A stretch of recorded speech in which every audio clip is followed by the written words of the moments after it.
Ceci est un livre audio autogénéré par Google. Dans la collection Compétences interculturelles. Ka'adad, Amanso, Monsieur CKMANN, dire Antagonisme et dialogues interculturels. Du constat des polarisations à la construction des cohésions, 2009, 250p. Eta Kismet. Belgique-Turquie, regard croisé sur mariage et migration, 2008, 144p. Monsieur Sarlet, Amanso, accent aigu DS, tourisme et diversité, facteur de développement, 2008, 158p. Bétison, des Indiennes en Europe. Valeurs et stratégies identitaires, comparaison Paris-Londres, 2008, 176p. J2 Pireux, Amanso, accent aigu DS, formation d'adultes et interculturalité. Innovation en pays francophones, 2008, 158p.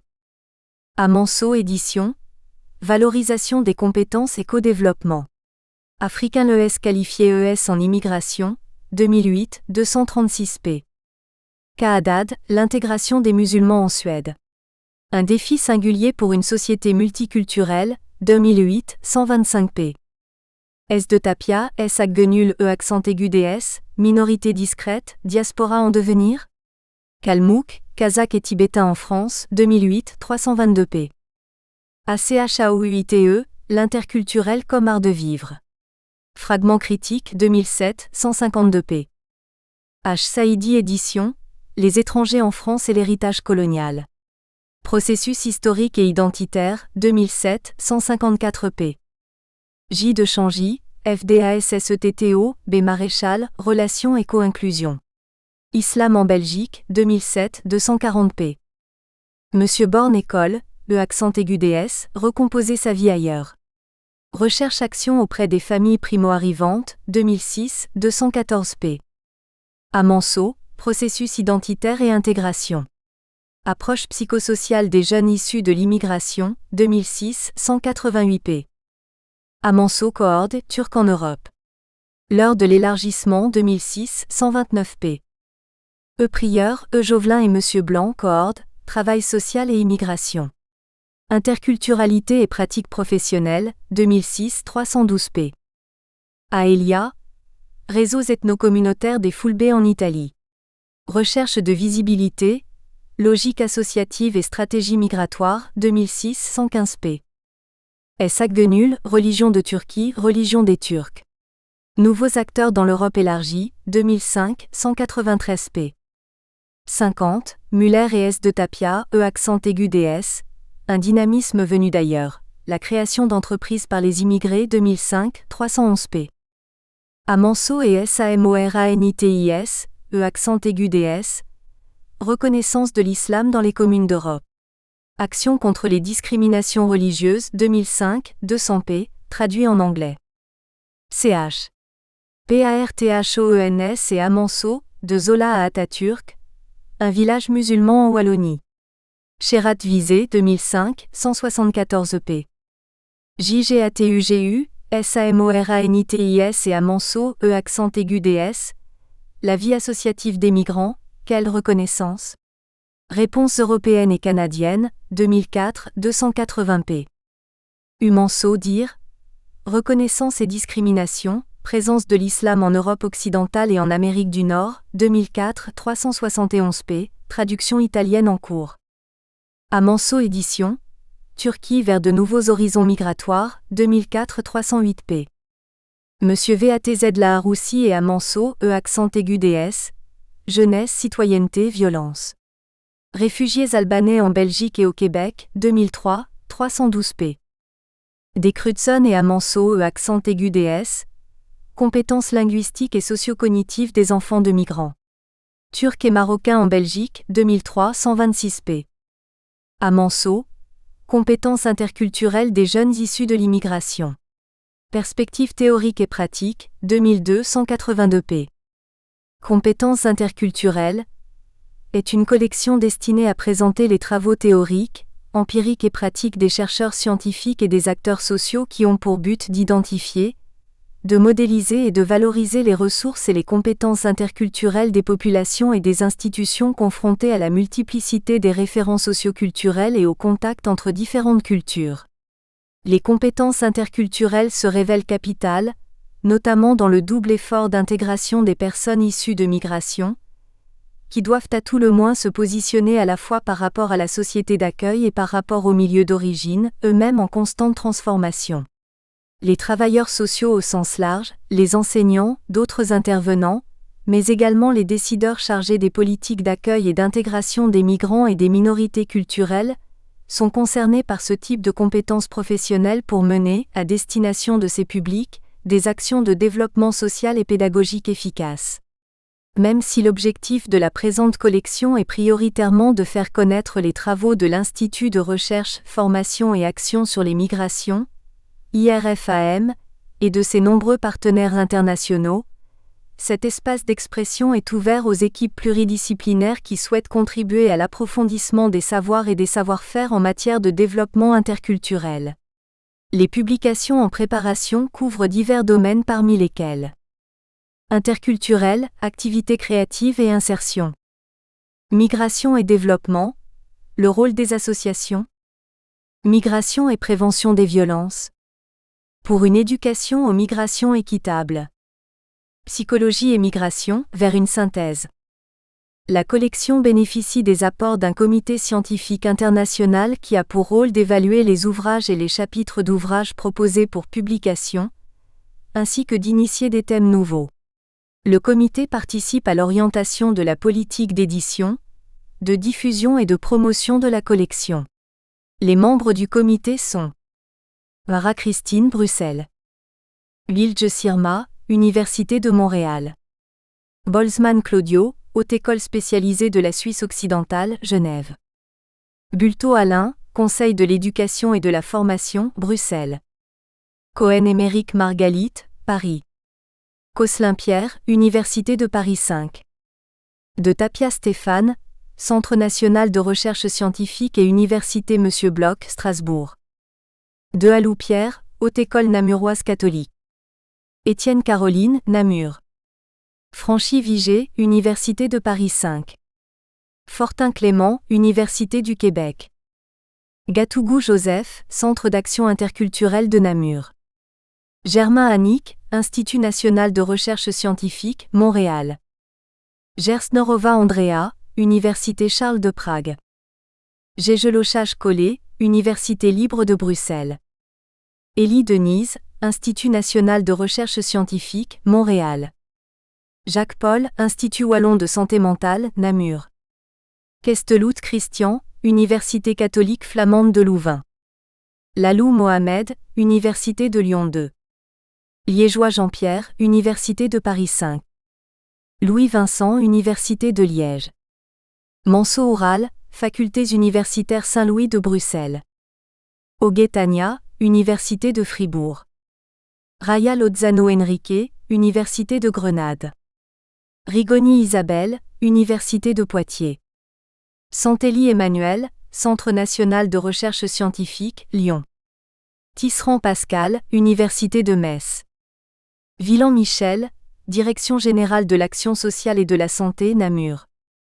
Vulbo Alain, Université de Paris 10. Zemni Sami, Université de Gand. Assistance technique, Kevin Haddad, 4 motions et Churalzette.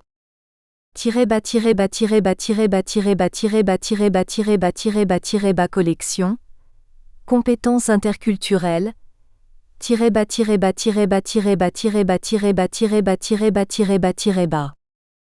Fondé et dirigé par Altaïa Manceau. Des mêmes auteurs. Manceau A, Boltzmann C, E accent aigu DS, Diversité et développement Bruxelles, ed. Les politiques sociales 2009, 128 p, traduction en espagnol en cours. Motet G, Boltzmann C, l'école et l'élève d'origine étrangère. Jeunesse d'une catégorie d'action publique, Genève, les éditions IES, 2009, 239 p. Václav Roussy Monsieur, Boltzmann C, Lalou Monsieur sous la direction, famille migrante au gré des ruptures. Tisser la transmission, Lyon, ed. L'interdisciplinaire, 2008, 334 p. Boltzmann C, Carbaral Monsieur, Ménardi G sous la direction, la Suisse au rythme latino.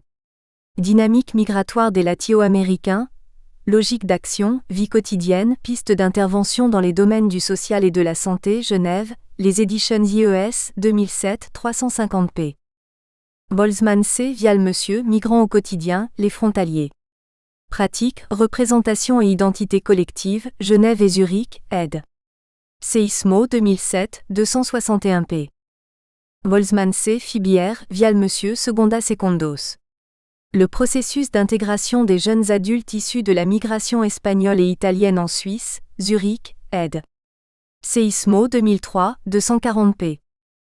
Poinceau Monsieur, AHI Grünler Y, Cosselin P et Manceau A, E accent aigu DS. Les violences exercées sur les jeunes filles dans les familles d'origine étrangère et de culture musulmane. Le développement des capacités de négociation interculturelle et de la prévention, Allemagne, Belgique et France, Paris. Agence pour le développement des relations interculturelles, ADRI, 2002, 110 p. traduit en allemand. Manceau A, Amoranitis S, E accent aigu DS, diversité, jeunesse et développement social.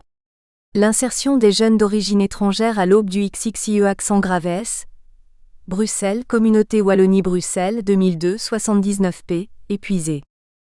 Boltzmann C. Pensionnière, Rodari S. Tabin JP. La précarité contagieuse. Les conséquences de l'aide sociale sur le statut de séjour des personnes de nationalité étrangère, Genève et Lausanne. Les éditions IES et EESP 2002, 212 p.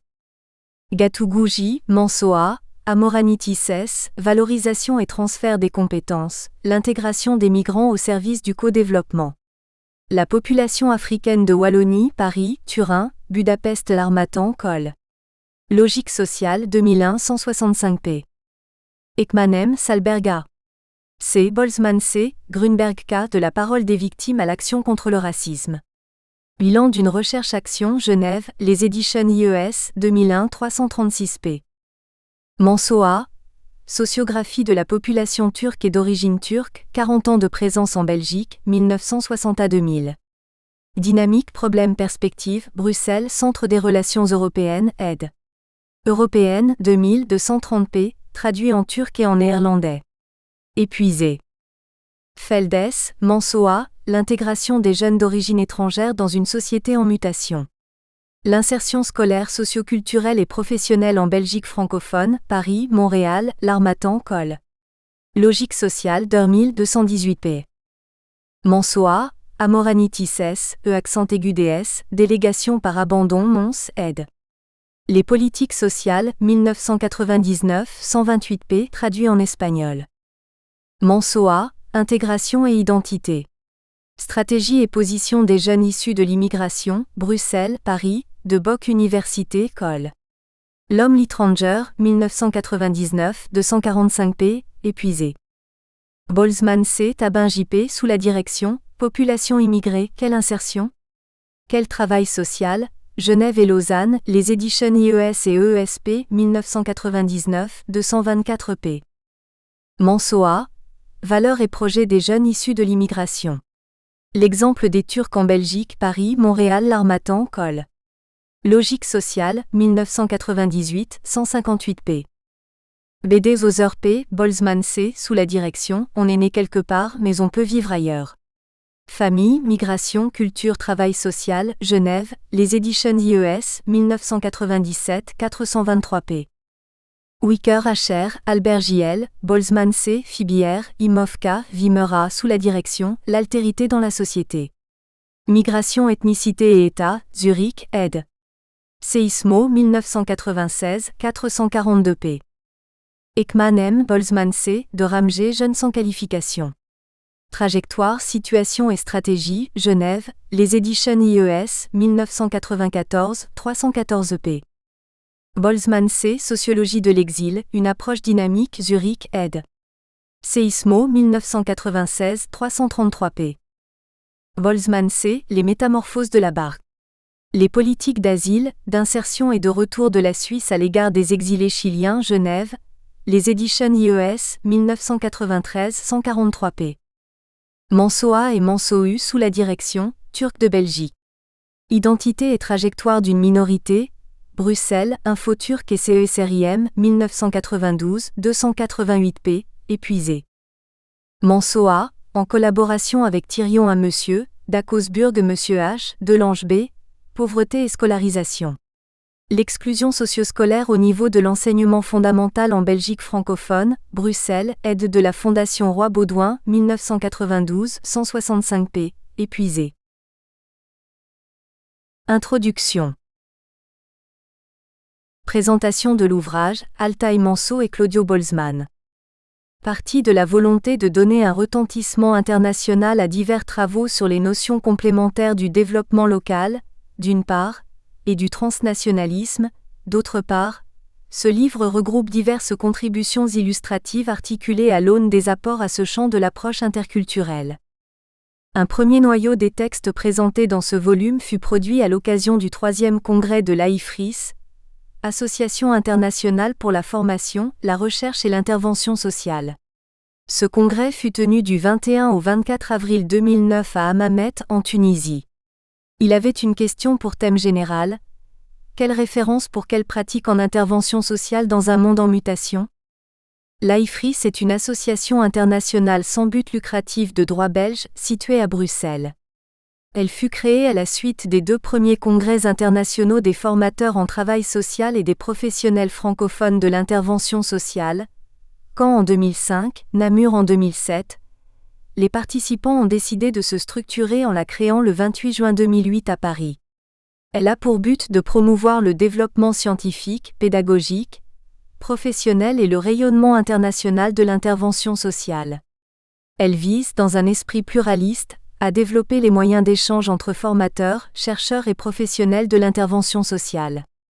Elle propose des espaces de rencontre pour faire le point d'une part sur les recherches scientifiques, les expériences pédagogiques et les pratiques professionnelles, et d'autre part sur les transformations socio-économiques contemporaines. Elle se propose notamment d'organiser tous les 2 ans un congrès international. Le prochain congrès se tiendra durant l'été 2011 à Genève. La langue française est la langue de l'association. Les partenaires fondateurs de l'AIFRIS viennent de Belgique, France, Mali, Québec, République démocratique du Congo, Roumanie, Suisse, Tunisie. Un congrès.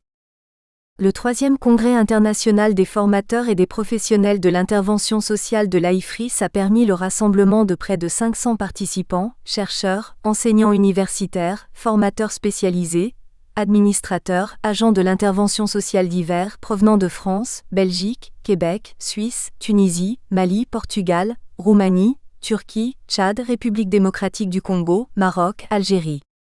Les thématiques abordées ont porté sur les articulations entre pratiques sociales et référentielles, dans les champs larges de l'intervention sociale et du développement. Le congrès s'est voulu un lieu d'analyse et d'échange réflexif par rapport à l'évolution des interventions sociales dans le contexte mouvant des politiques sociales, afin, d'une part, de saisir et de décoder les pratiques se développant sur le terrain de la réalité sociale et d'autre part, d'appréhender les relations qu'entretiennent les pratiques actuelles avec celles d'hier et celles d'ailleurs, permettant ainsi, par l'apport des regards divers et variés de praticiens, formateurs et chercheurs de l'intervention sociale des différents pays, et dresser dans une perspective internationale une véritable topographie du travail social. Les travaux présentés dans ce volume ressortissent plus particulièrement de la session entre mutation sociale, mutation politique de développement et transformation des références. Quelles articulations ? Cet axe explore les influences complexes et réciproques qu'entretiennent les contingences de la sphère politique et les transformations du rôle de l'État, les métamorphoses de la question sociale, et en particulier le développement de nouvelles vulnérabilités sociales, et les changements de paradigme et de valeurs en matière d'intervention sociale et de développement. Dans un esprit de dialogue, le volume s'ouvre également à quelques travaux hors congrès qui ont pour but de compléter le corpus et de l'ouvrir au débat international selon les thématiques clés qui sont les nôtres, à savoir l'interculturel, le développement local, les relations transnationales et le travail social au sens large. Le livre. L'ouvrage Transnationalité et développement local, rôle de l'interculturel est structuré en 5 parties. Après l'introduction qui précise les enjeux des débats, une partie discute des liens entre développement local et transnationalité à travers 4 contributions. Suit la partie sur les interventions interculturelles dans des situations de transnationalité. Une partie est consacrée à la pratique des formations en contexte transnational. 4 exemples sont présentés. Enfin, une carte blanche sur les relations interculturelles clôture le volume. Le texte, Interculturalité et travail social, nouvelles réalités internationales et nouveaux défis transnationaux. Vue d'Espagne transposable ailleurs, de Montserrat Feu de l'Université Ramon Llull de Barcelone introduit le livre. Pour Feu, les travailleurs sociaux espagnols se sont trouvés confrontés ces dernières années à des réalités sociales nouvelles et changeantes. Des transformations économiques, politiques et sociales importantes se sont produites en Espagne, parallèlement au développement du système démocratique, avec des répercussions à tous les niveaux de la société. Dans le même temps, le pays, habitué plutôt à l'émigration de ses ressortissants, a également été confronté à d'importants mouvements migratoires venus de multiples contrées, mais surtout des pays d'Amérique latine et d'Afrique. Si l'Espagne est devenue un des points de passage majeurs vers le reste de l'Europe, ce pays reste lui-même très attractif, malgré ses lois d'immigration et sa politique des frontières très restrictive. On peut ainsi dire que la société espagnole s'est largement multiculturalisée. Face à cette nouvelle réalité, les structures sociales et de développement local ont rencontré et rencontrent encore de multiples difficultés, l'objectif étant de favoriser l'accueil et l'intégration des migrants et d'assurer une certaine cohésion sociale, notamment à travers des comparaisons transnationales. La partie développement local et transnationalité s'ouvre avec la contribution interculturalité, interdisciplinarité et développement, les enjeux pour la formation et les pratiques en travail social, de Michel Vatz-Laharoussi de l'Université de Sherbrooke. À partir d'une présentation des grandes tendances de l'intervention interculturelle contemporaine, l'auteur s'intéresse à 2 dimensions. L'interdisciplinarité comme vecteur de transformation des pratiques et le développement social comme finalité dans des sociétés en mutation. Partant de pratiques visant la citoyenneté, l'intégration et la reconnaissance, elle réfléchit sur quelques référents conceptuels liés au développement social, et ce, dans le cadre de sociétés dites développées, mais aussi pour celles dites en développement, émancipation, participation, conscientisation, prise de pouvoir, mais également décolonisation des savoirs et réancrage du pouvoir d'agir. Cette réflexion, enrichie par plusieurs exemples de pratiques d'intervention sociale avec des migrants, des réfugiés et des réseaux dans les pays d'origine et d'accueil, permet d'analyser les diverses articulations conceptuelles et pratiques de ce trio: interculturalité, interdisciplinarité et développement. Vatz-Laharoussi identifie en particulier 3 articulations originales. L'une place le développement au cœur de l'interculturalité et de l'interdisciplinarité dans un rapport d'échange et de réciprocité. La deuxième situe l'interculturalité comme le résultat du développement avec la contribution de la perspective interdisciplinaire. La troisième, enfin, situe l'interculturalité et l'interdisciplinarité comme les antécédents logiques du développement. L'ensemble de cette réflexion repose sur des recherches, formations et actions menées avec des immigrants et réfugiés de diverses communautés, mais aussi avec des intervenants au Québec, plus largement au Canada et dans le cadre de collaboration avec des collègues de divers pays d'accueil comme la Belgique, la Suisse et l'Espagne, mais aussi des pays d'origine comme le Sénégal, le Maroc et la Colombie. L'article suivant, le co-développement en Belgique. Identification des acteurs, des pratiques et des besoins dans un cadre international, proposé par Altaï Manso et Claudia Florio de l'IRFAM, est un survol des visions et des acteurs associatifs, situés principalement en Belgique francophone et impliqués dans des actions de co-développement. Une définition de ce concept est construite à travers l'étude des textes politiques, ainsi qu'une réflexion quant aux critères d'évaluation des actions menées en cette matière. La démarche s'intègre dans une recherche plus vaste visant la constitution d'outils d'information, de même que d'outils d'évaluation et de formation pour intervenants sociaux et responsables associatifs dans ce domaine. Jules Bagalois-Mapatano est l'auteur de l'article « Les réseaux diasporiques africains de Suisse entre intégrationnisme et transnationalisme ». Il montre que les théories dominantes des migrations internationales ont longtemps perçu le destin des immigrés sous un seul prisme: leur intégration, voire leur assimilation complète dans leur société d'accueil et leur rupture avec leur société d'origine. Plusieurs facteurs ont concouru à la création de cette réalité, qui est de plus en plus dévolue aujourd'hui. En effet, si cette vision n'a pas totalement disparu de certaines analyses, si elle est prescrite dans des discours politiques, force est de constater avec l'auteur que la nouvelle dynamique des processus migratoires est à l'écartèlement stratégique plus ou moins équilibré des immigrés. Ils investissent dans des logiques visant leur intégration dans les pays d'accueil au nord, en même temps qu'ils reconstruisent des liens forts avec leur société d'origine au sud. Le premier terme permettant souvent au deuxième de se réaliser avec succès.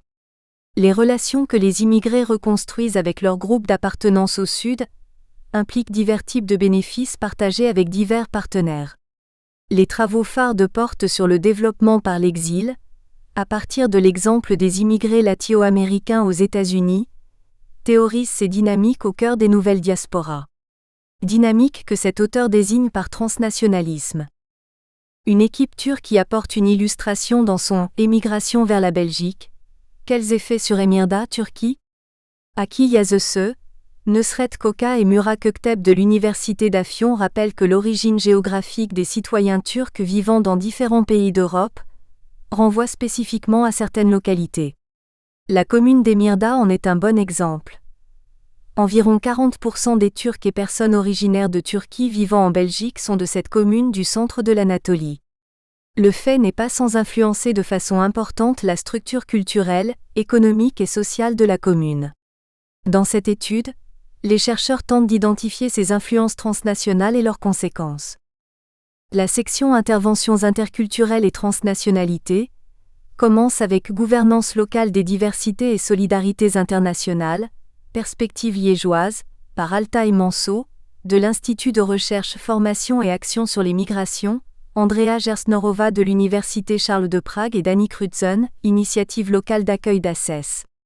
À l'est de la Belgique francophone, Liège n'est certes qu'une petite ville comparée aux métropoles européennes. Pourtant, Liège a tout d'une grande en matière d'immigration.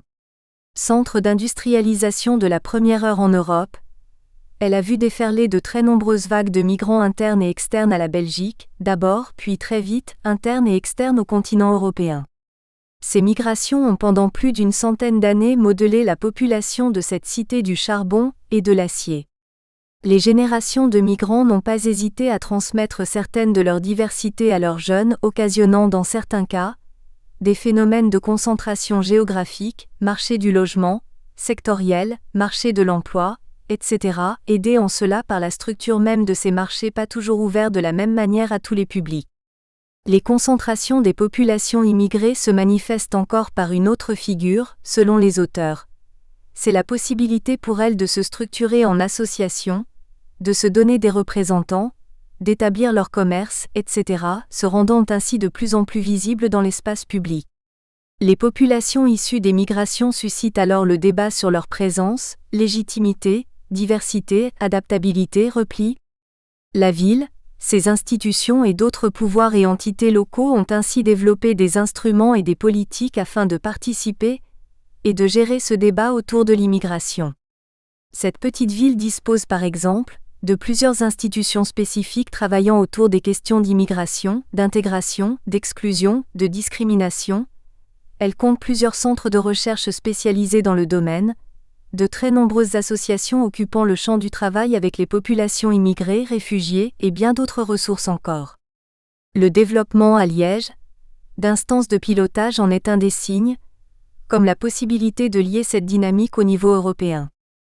Melilla, enclave espagnole anachronique ou laboratoire de l'interculturalité, de Robert Scarpa de la Haute École de Namur est une autre étude locale. Melilla est une ville autonome espagnole enclavée sur la côte méditerranéenne du Maroc, au nord-est du Rif. L'agglomération est divisée en 3 zones. La première est constituée du vieux port fortifié. La seconde s'est construite au début du XXe siècle et possède des édifices classés.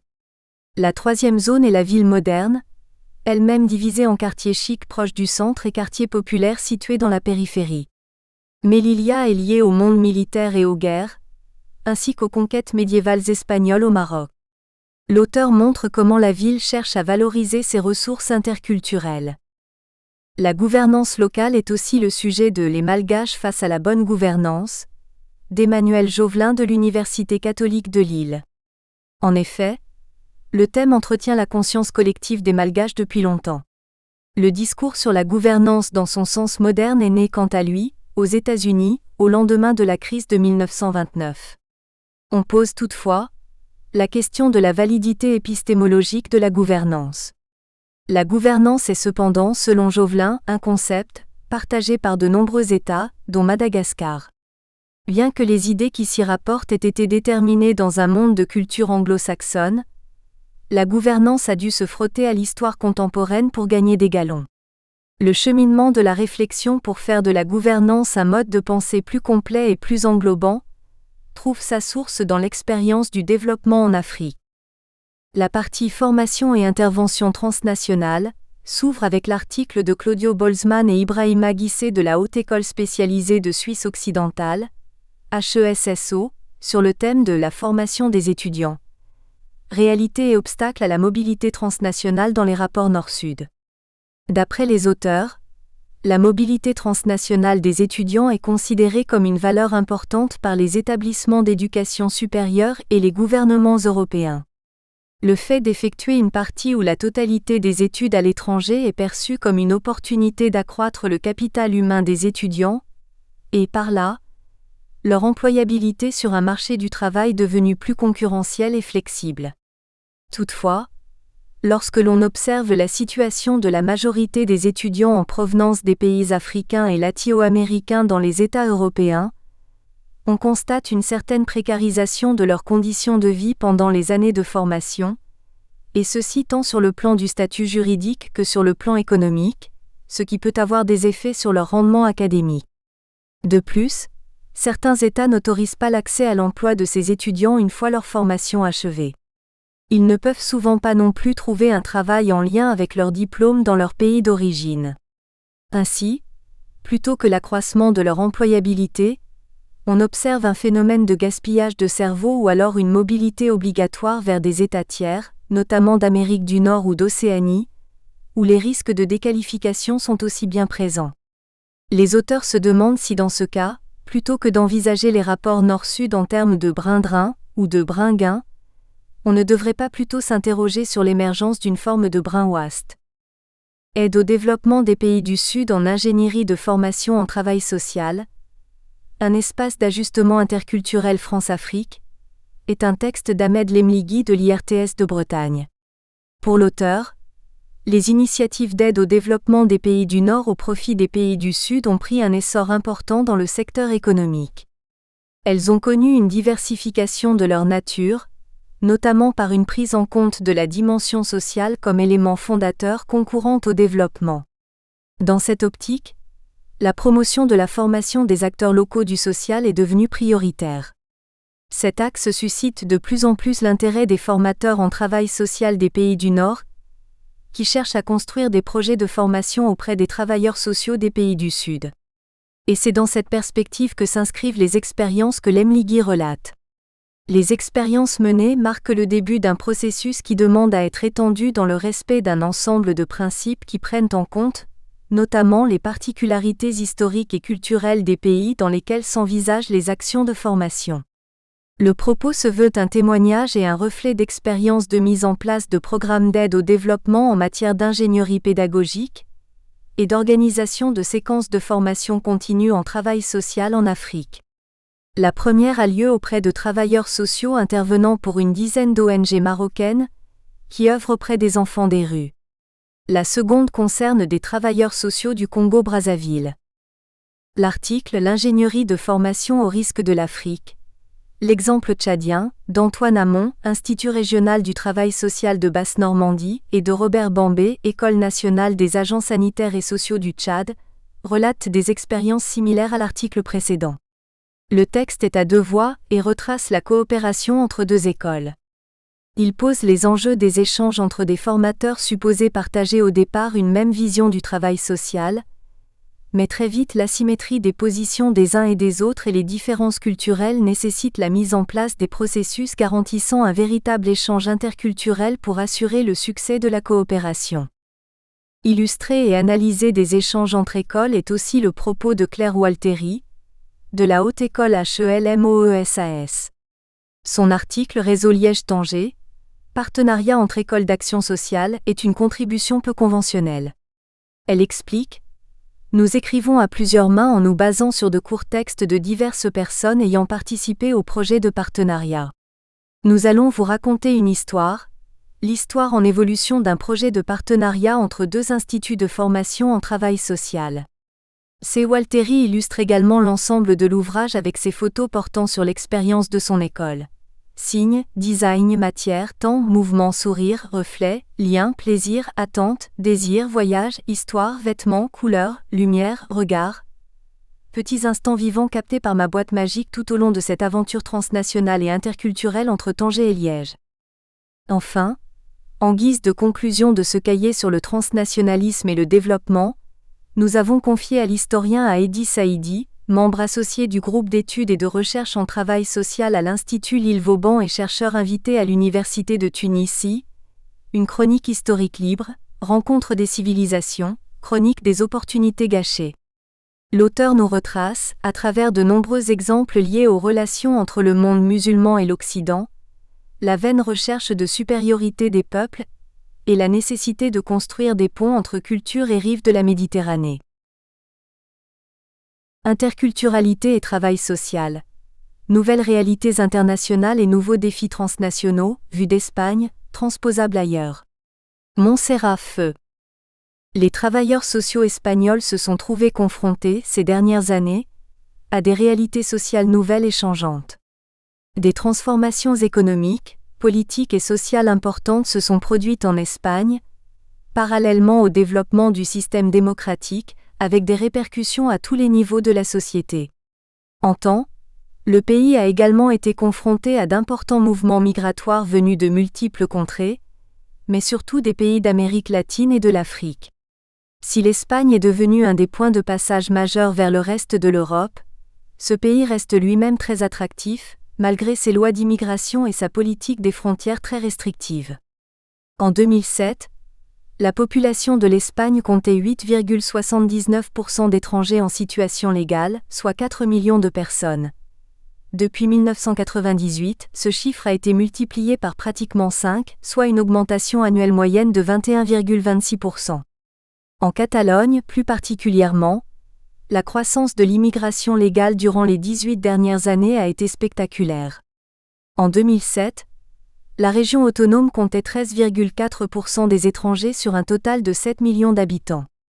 Bien entendu, il ne s'agit pas uniquement des migrants du Sud, le contingent compte également de nombreux Européens du Nord venus s'établir sous le soleil ibérique.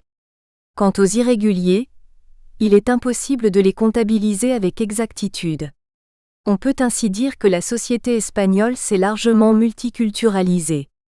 Face à cette nouvelle réalité, les structures sociales et de développement local ont rencontré et rencontrent encore de multiples difficultés, l'objectif étant de favoriser l'accueil et l'intégration des migrants et d'assurer une certaine cohésion sociale. 1. Migration dans un contexte international. Le processus de multiculturalisation présente en Europe des formes très différentes selon les États. Zapata 2004. Les États du nord de l'Europe sont d'anciennes démocraties dans lesquelles l'État-providence s'est construit avec la contribution de la main-d'œuvre étrangère, après la Seconde Guerre mondiale. Tandis que les pays du sud de l'Europe, comme l'Espagne, sont caractérisés notamment par des échecs de la gestion de la question coloniale, une situation de frontière avec des États tiers et une construction récente des systèmes de protection sociale.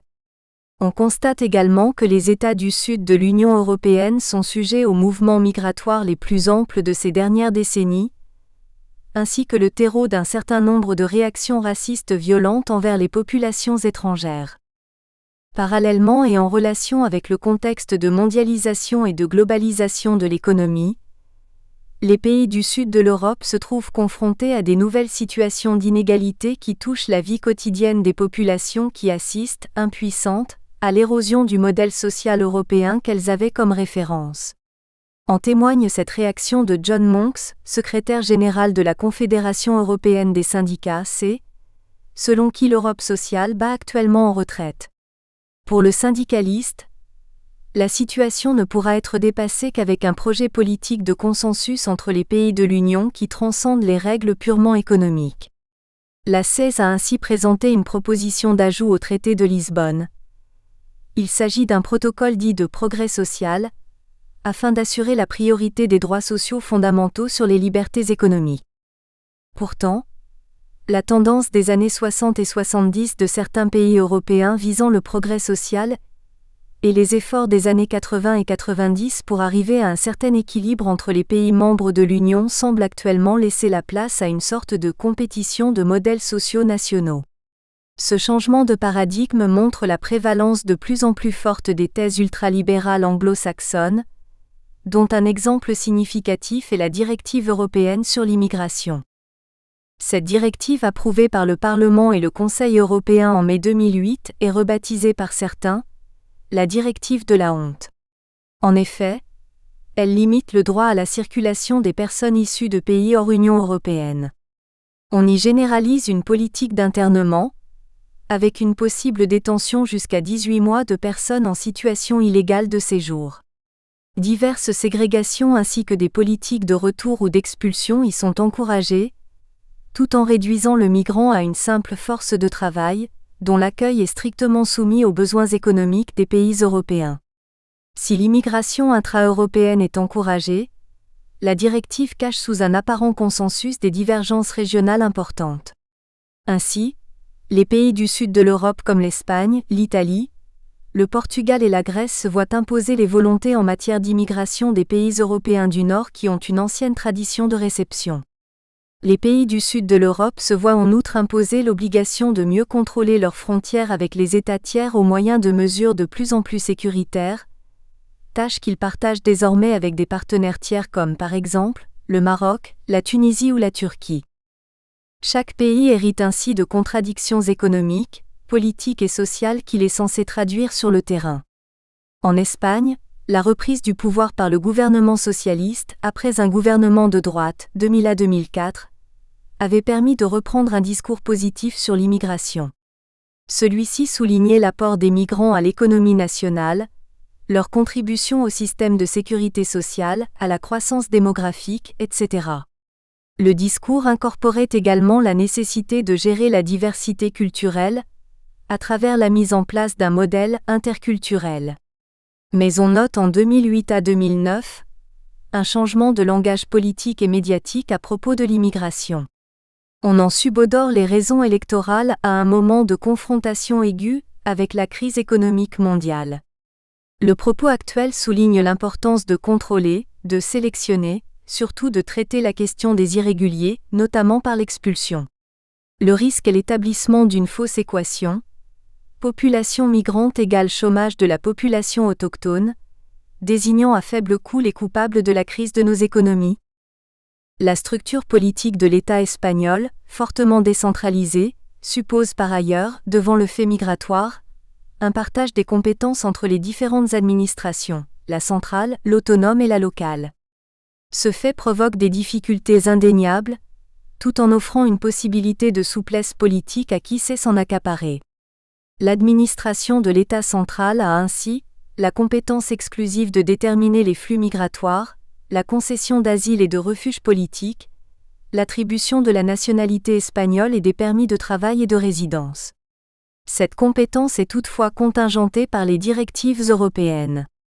Les autres administrations des communautés autonomes et municipalités locales ont en revanche des compétences en relation avec l'accueil et le processus d'insertion ou de cohésion sociale sur leur territoire. On imagine aisément les difficultés, les lourdeurs et les contradictions ainsi générées pour atteindre le degré de cohésion politique nécessaire, afin de gérer positivement cette nouvelle réalité migratoire. 2. Développement du système de protection sociale. Il faut souligner la jeunesse relative du système de protection sociale espagnol. Encore en développement, ces réponses sont insuffisantes face à ces nouveaux besoins en comparaison des politiques sociales des autres pays européens, avec une plus ancienne histoire d'immigration. Il s'agit d'incorporer dans ce système en devenir les nouveaux arrivés, leur donner les mêmes droits que les nationaux aux services et aux prestations, mettre en place des nouveaux dispositifs spécifiques pour l'accueil et l'insertion des migrants. Les municipalités sont les instances les plus proches des citoyens et de ce fait, se trouvent confrontés de plein fouet à ces nouveaux défis. Ils accusent le besoin d'une meilleure préparation, tant des élus politiques que des professionnels, afin de faire face à la problématique de l'insertion et de l'intégration des populations immigrées, mais aussi afin d'arbitrer au mieux les conflits d'intérêts naissant de la confrontation sur leur territoire des autochtones et des migrants. Les questions posées sont: comment gérer les mouvements migratoires sur le territoire? Comment susciter de nouveaux modèles de partage, de solidarité et de cohésion au sein des populations de plus en plus diversifiées? Comment adapter les structures sociales à une plus grande diversité culturelle? Quelles nouvelles méthodes et quels nouveaux cadres institutionnels créer afin d'augmenter l'emprise des structures sociales? Selon les directives des plans locaux pour la gestion de l'immigration et de la diversité, on constate que l'on ne dispose point d'un modèle spécifique et unique de référence dans ce secteur si complexe. Le modèle est clairement la combinaison de différents modèles au sein de chaque municipalité ou de chaque territoire, selon ses spécificités. En sachant que les choix ainsi effectués auront des répercussions dans les politiques sociales sectorielles comme la scolarisation, le logement, les services sociaux, la santé, la gestion des pratiques religieuses, etc. En sachant également que les acteurs de chaque secteur auront une marge d'interprétation des dits choix politiques, en fonction des moyens dont ils disposent. En Catalogne, on peut affirmer que l'action sociale visant l'intégration des migrants est relativement ancienne et soutenue par un réseau non négligeable d'organisations et associations, en dépit de l'absence de recherche spécifique faite sur ces apports. Feu 2006. L'histoire démarre avec les efforts de quelques assistants et assistantes socio-sociales ayant travaillé dans les années 60, dans les quartiers défavorisés des grandes villes catalanes. Ces professionnels assistent à l'arrivée de plus en plus massive de l'immigration procédant du sud et du centre de l'Espagne, en réponse au processus d'industrialisation des grandes villes de la Catalogne. Ils assistent également au rappel des migrants catalans se trouvant en Allemagne, en Suisse, en France. Ces acteurs, sensibles aux diversités culturelles, se sont ainsi engagés à embrasser les difficultés de l'intégration de diverses populations à la société catalane de l'époque. Au niveau méthodologique, ils ont procédé à la remise en cause de l'assistance sociale traditionnelle ou de la bienfaisance. Ils ont pris part à la construction du discours, alors innovant, sur le travail social communautaire. Leurs influences étaient celles du mouvement de reconceptualisation du travail social latino-américain, avec comme devise « El assistante social como agente de cambio ». On peut affirmer que ces pionniers ont grandement contribué à la transformation de la profession et au changement des structures politiques et sociales de l'époque. Durant les années 70, il faut remarquer aussi la contribution de la profession de travailleur social à la mise en place et au développement du système de protection sociale. En Catalogne comme dans le reste du pays, la configuration du système des services sociaux, sanitaires et éducatifs s'est largement inspirée de l'expérience des professionnels du social, effectuant une transposition technique et politique de cette expérience. Ainsi, le nouveau modèle de travail social offrait une vision intégrale de la personne. Cette vision positive a permis la conception de nouveaux services et de prestations nouvelles à partir des critères comme la prévention et la promotion. Une des finalités importantes fut d'impliquer les citoyens à l'amélioration de leurs conditions de vie. Toutefois, les années 90 ont été marquées par le bilan du développement du système de protection sociale. Les difficultés des professionnels chargés de mettre en œuvre ce système ont été identifiées. La plupart des acteurs étaient pris en étau entre les demandes toujours croissantes de la population et les limites des administrations et des associations. De nouveaux rapports empreints de collaboration, mais également d'opposition, sont apparus entre les secteurs publics et privés. On assista alors à un certain réductionnisme dans les interventions de travail social, prises dans les contradictions du système en développement. Le discours dominant sur la crise de l'État-providence a alors contribué à la lente conversion du travailleur social en gestionnaire des services et prestations. En témoigne l'éclosion des attitudes bureaucratiques et des pratiques de contrôle social au sein de la profession qui contribuent à en briser l'identité même. Cette identité professionnelle était en principe basée sur le respect de la personne et de la diversité, sur le pari des capacités des groupes et des personnes, etc.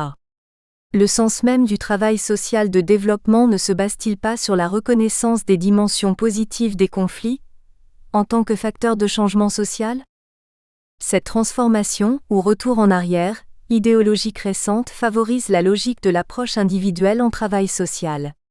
Rendant plus difficile une analyse des réalités en termes de système, le travail au cas par cas introduit une dichotomie aussi radicale qu'inutile entre l'intervention individuelle et les méthodologies communautaires. Les travailleurs sociaux sont ainsi de plus en plus centrés sur l'assistance aux personnes au détriment d'une réflexion sur le changement social, la question des droits sociaux, etc. À la longue, la profession risque de se trouver en contradiction avec elle-même et devenir une véritable frontière fermée entre les demandes de la population et les exigences des administrations, à l'image de ce que les côtes espagnoles sont devenues pour des milliers de candidats à l'Europe. 3. Le défi interculturel. Le travail social est une réalité socialement construite, et pourtant dynamique, résultat des interactions entre le développement des pratiques professionnelles et le statut social obtenu par la profession. Payne, 1991, traduction de l'auteur. Face aux défis posés par la dimension interculturelle, faut-il un retour aux sources de la profession, aux principes de base, ou bien s'agit-il de redéfinir totalement le travail social, de lui donner un caractère plus scientifique, de mener à terme une reconceptualisation? Ou s'agirait-il encore de faire simplement un pas en avant pour pouvoir gérer ces nouvelles complexités?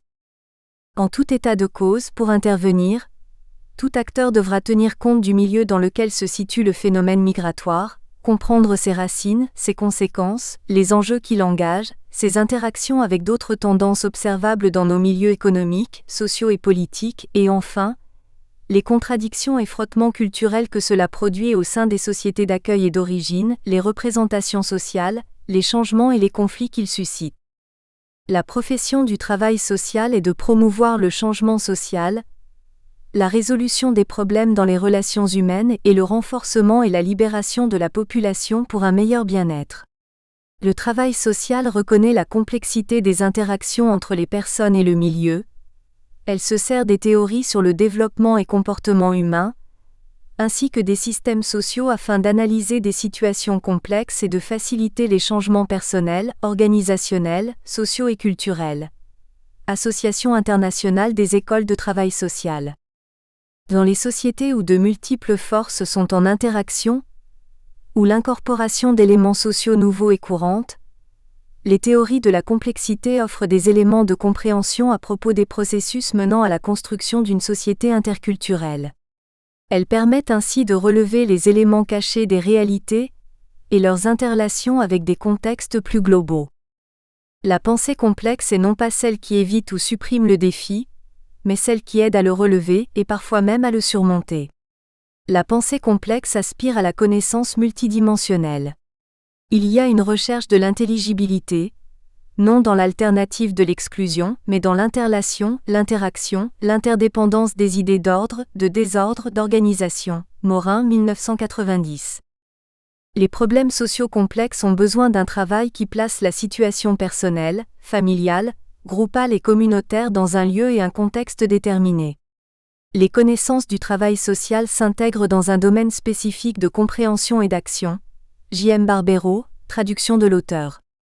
Dans ce processus, il faut insister sur l'importance de la mémoire de la profession, en cela compris son histoire récente qui, comme nous avons tenté de le montrer, peut apporter des éléments de réflexion utiles à un moment où se produit une confrontation énergique à une société déjà multiculturelle, où l'on prend conscience du chemin qui reste à parcourir pour tendre vers l'idéal d'une société interculturelle. De fait, il ne s'agit pas seulement de produire de nouveaux savoirs, faut-il encore développer des capacités et des compétences nouvelles qui permettent aux travailleurs sociaux, partant de perceptions globales, intégrales et distales, de tenter un autre regard, un regard rapproché sur leur propre culture et sur la culture de l'autre. Faut-il sans doute aussi développer des outils qui permettent l'interdisciplinarité, l'intersectorialité et l'interinstitutionnalité pour mieux approcher et servir les populations. Les recherches interculturelles faites dans différents pays avec une longue tradition d'immigration, Guélamine 2000, Prieur École, 2006, Verbin, 2004, ont mis en évidence les multiples filtres qui altèrent la subjectivité des individus d'après leurs appartenances culturelles, sociales et professionnelles, pour ne citer que ces facteurs. L'ethnocentrisme, les stéréotypes, les préjugés, les modèles professionnels sont à la base de bien des incompréhensions et des tensions dans les relations et la communication entre personnes de cultures différentes et qui peuvent orienter vers des pratiques d'intervention inadéquates. L'interculturel serait l'interaction entre deux identités qui se donnent mutuellement un sens, dans un contexte à définir à chaque fois. C'est un processus ontologique et dynamique entre deux porteurs de cultures différentes. Camilleri et Cohen-Emerick, 1989. La culture des professionnels, en tant que praticien, a aussi ses normes, ses valeurs, sa vision du monde, ses modes de résolution de problèmes et de conflits qui conditionnent les différentes approches de leur travail. Confrontés aux questions migratoires et donc à des nouvelles réalités sociales, il faudra les affranchir de leurs réflexes professionnels courants, les inciter à écouter les nouveaux venus, à leur donner la parole, à les aider à prendre conscience de leurs besoins, de leurs droits et de leurs devoirs dans leur nouvelle société. Il faudra les aider à résoudre leurs équations identitaires dans le nouveau contexte multiculturel, à organiser leurs relations avec ceux laissés sur la terre d'origine. Cela représente pour le professionnel une révision de ses modèles et stratégies d'intervention, mais également une multiplication et diversification de ses principes d'action pour les rendre plus adaptés, plus pertinents pour chaque personne, chaque groupe, chaque famille, chaque communauté, dans une situation donnée. Ce nouveau défi nous renvoie bien aux sources mêmes du travail social, au respect de la personne, de son individualité, de sa diversité, de sa vision du monde. Il s'agit d'un travail d'accompagnement, de médiation dans les processus de confrontation avec nos cultures européennes, en vue de favoriser la connaissance et la compréhension mutuelle, l'échange, le dialogue, le respect du pluralisme. Il s'agit donc d'avancer sur le chemin d'une intégration moins conflictuelle et plus cohésive. Pour beaucoup de professionnels, il faudra ainsi passer de la simple connaissance de la culture de l'autre à une relation et une communication interculturelle.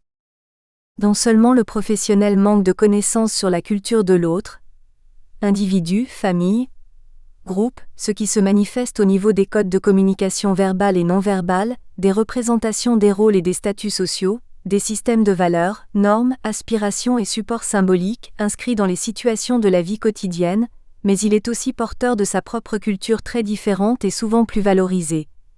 Camilleri et Cohen-Emerick, 1989. Ce fait va constituer pour le professionnel un obstacle majeur dans la compréhension des situations et dans l'évaluation des demandes, car il aura tendance à les aborder avec ses propres schémas culturels, professionnels et institutionnels. Face aux populations issues des migrations, souvent on ne s'intéresse qu'à la culture d'origine ou plus exactement à ce qui est perçu comme tel. Pourtant, il est primordial de ne pas négliger l'appréciation de ce que produisent ou induisent les faits migratoires eux-mêmes au niveau de l'acculturation des individus, le mode de vie des familles et des groupes, ainsi que le devenir des communautés, tant au pays d'immigration qu'au pays d'origine. Ces changements sociaux majeurs et complexes interagissant entre ici et là-bas, anciens et nouveaux, tradition et modernité, des nous et des eux aux frontières en constante évolution, ils transforment aussi les migrants, leurs demandes et besoins sociaux. Par voie de conséquence, ils ont des effets indéniables sur les sociétés d'accueil et en première ligne, sur la professionnalité et l'identité des travailleurs sociaux chargés des questions d'immigration. Quelques points de bifurcation supplémentaires. Il existe aussi, parmi les intervenants sociaux, une tendance à la simplification, à l'explication des processus migratoires complexes par seulement quelques motifs économiques ou politiques. Pourtant, quelle que soit la situation économique et politique. Nous espérons que vous avez apprécié cet aperçu. Pour continuer à écouter ce livre audio sur Google Play Livres, utilisez le lien dans la description de la vidéo.